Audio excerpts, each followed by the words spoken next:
Hi. தாய்க்கிழவி படம் கேரளாவுக்கு வரலேன்னு ரொம்ப ஃபீலிங்கில் இருந்தோம். வந்துருச்சுங்க. அதே சாதாரணம்னா கூட நமக்கு இந்த ஃபீலிங் வந்திருக்காது.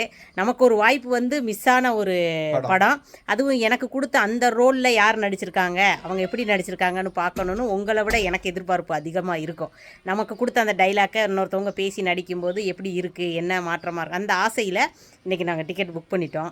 கேரளாவுக்கு என்ன தேட்டருக்குங்க வந்திருக்கு? ஐஸ்வர்யா தேட்டர். அதாவது சுல்தான் பத்தேரி, வயநாடு டிஸ்ட்ரிக்டை சேர்ந்த சுல்தான் பத்தேரியில் ஐஸ்வர்யா சினிப்ளெக்ஸ்ல சாயந்தரம் 7:15 மணிக்கு பெரிய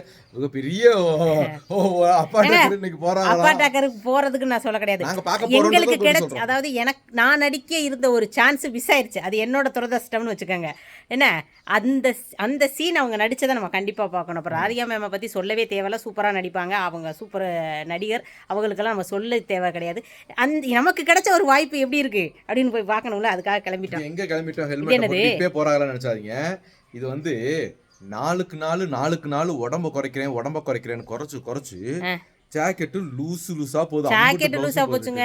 நான் என்ன மட்டுமா லூசா போகுது, ஆளே லூசா தான் போச்சு. லூசுகளோட சேர்த்தா லூசா தாங்க இருப்போம். என்னங்க செய்ய, ஏன்னா எனத்தோட தானே சரி. என்னங்க ரைட், அதை கொண்டு பவுசை கொண்டு சேச்சிட்ட கொடுத்து கொஞ்சம் பிடிச்சு தைக்கணுமா, அதனால சரி என்னிட்ட போய் கொடுங்கன்னாங்க. நான் சொன்னேன், நீ வாமா நான் கொடுத்துட்டு கையை கூட உங்களால சரியா டைட் பண்ணி வாங்கிட்டு வர முடியுதான்னு பேசுவாங்க. இது தேவையான நமக்கு. அதாவது எங்கே இருந்தாலும் தாய்க்கிழவி படம் பார்க்காதவங்களாம் தாய்க்கிழவி படம் பார்த்துக்கங்க. நாங்க போய் இன்னைக்கு பார்க்க போறோம். ஓகேவா? ஓகேங்க, பாருங்க. பாருங்க. பாய்ங்க.